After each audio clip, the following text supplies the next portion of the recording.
Hi friend, Radha के blog में आपका स्वागत है। और आप लोग कैसे, उम्मीद करती हूँ अच्छे होंगे। हम भी अच्छे हैं। आज अब शाम का 7:15 बजा हुआ है। मैंने कहा आप शुरू करती हूँ। खाना बना रही हूँ आज सुबह। आप लोग सोचेंगे ये जब भी बताते हैं तो यही बताया जाता है कि हम डॉक्टर के यहाँ गए थे, क्योंकि मेरी तबीयत ख़राब चल रही है। हाथ में हमें बहुत दिक्कत होती है और डॉक्टर के यहाँ से ट्रीटमेंट चल रहा है कि डॉक्टर ने थेरापी बताई है, वो हो रही है और रोज़ जाना पड़ता है।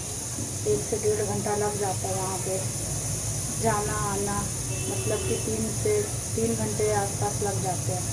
फिर वहाँ से आओ, धूप इतनी तेज़ होती है कि बंदा आराम करता है। सुबह के उठे होते हैं बच्चे, तो कोई होता नहीं है। मैं अकेली होती हूँ, तो अकेली चली जाती हूँ, क्योंकि दोनों बच्चे, मैं और मेरे 2 बच्चे रहते हैं साथ। और मेरे पति मेरे साथ नहीं रहते, तो सारी जिम्मेदारी बच्चों पे रहती है। अब बच्चे सोचते हैं कि मम्मी को कोई दिक्कत ना हो, इस चक्कर से मैं बच्चों को परेशान करना नहीं चाहती, तो अकेली चली जाती हूँ। क्योंकि बच्चे कब ऑफिस से आएंगे, फिर अपना हमें लेके जाएंगे। इससे अच्छा दोपहर में अपना करा के आ जाती हूँ।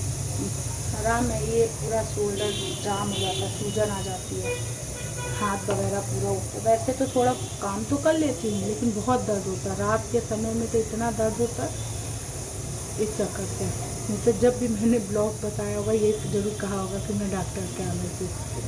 आज मैं सोच भी रही थी कि दिखाती हूँ, कि आप लोग सोचते होंगे कि हम शायद ऐसे ही बोलते हैं ब्लॉग के चक्कर में। नहीं, डॉक्टर के यहाँ जाते ही हैं। इसलिए अब मैंने आज मूंगफलियों की सब्ज़ी और रोटी बनाएंगे। इसके बाद फिर हमें मार्केट जाना है सब्ज़ी वगैरह लाने, क्योंकि अकेले हैं, काम तो सारा करना पड़ता है। और मैंने कहा पहले खाना बना लें, उसके बाद मार्केट जाएंगे। अब उतनी तबीयत ठीक नहीं रहती, इस चक्कर से सारा ही काम पड़ जाता है। अब बच्चे थके होते हैं, उनको क्या करें। कोशिश यही रहती है कि कम से कम बच्चों पे बोझ डालें। और आप लोगों को कैसा ब्लॉग लगता है? आप लोग थोड़ा प्यार देंगे, हमें भी थोड़ी हिम्मत मिलेगी। आप लोग लाइक करें, शेयर करें, क्योंकि मुझे बहुत ज़रूरत है आप लोग की। बहुत अकेले महसूस करती ज़िंदगी, इसलिए कभी फुर्सत से अपनी आप बीती आप लोगों से शेयर करूँगी। और ऐसा लगता है कि मुझे कुछ जीवन में मिल रहा है, इसलिए कुछ बता के ना मुझे हल्का हो जाता है मन। इसलिए मैं तो मेरा दिल करता है मैं हर समय बात करूं, अच्छा लगता है बात करना।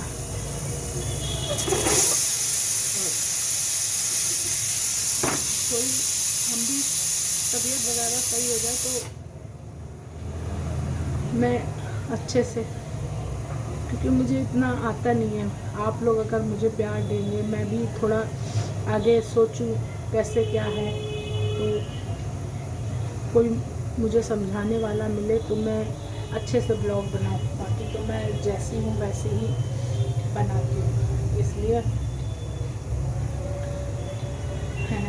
क्या बोलूँ,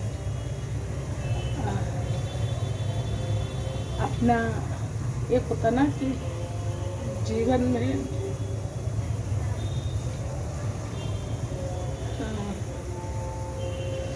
में हर इंसान की एक स्टोरी होती है, वो मेरी भी है। और कभी वक्त आएगा अच्छे से बताऊंगी कि मेरी ज़िंदगी यहाँ तक कैसे पहुँची, क्या है। आजकल के ज़माने में सबसे पहले अपने ही घर वाले, अपने ही लोग सबसे ज़्यादा कष्ट देते हैं। इसलिए सब नहीं देते, कई लोग तो बहुत अच्छे होते हैं, लेकिन जब माँ बाप नहीं होते हैं तो बेटियाँ अकेली हो जाती हैं।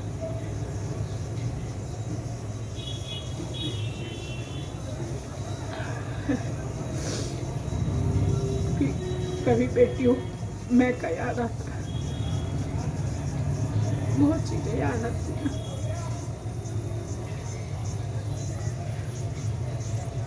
आप लोग मुझे प्यार करो और मेरी हिम्मत बनो, बस यही मेरी विनती है। यही आप लोग से आशा करती हूँ कि आप लोग हमें सपोर्ट करो, आगे बढ़ाओ। मैं आगे बढ़ना चाहती हूँ।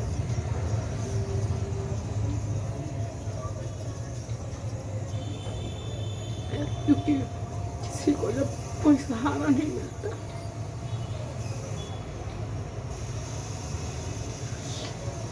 चलिए अब मैं आपको कल मिलती हूँ। और आज सुबह से रूटीन हमारा सुबह उठे और वही खाना बनाना, झाड़ू पोछा करना, बच्चों को भेजना, फिर सारा घर का पाठ पूजा करना, सारा घर का काम करना, खुद की दवाइयों का, शरीर का ध्यान करना होता है, क्योंकि दवाई खाएंगे नहीं तो फिर शरीर चलेगा कैसे। तो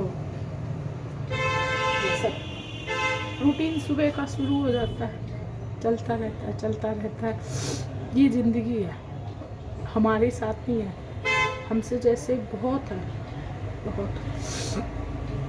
और इसलिए हिम्मत तो नहीं हारते, लेकिन हो जाता है। भावुक हो गई हूँ आज थोड़ा सा। खैर चलिए फिर मिलते हैं, बाय बाय।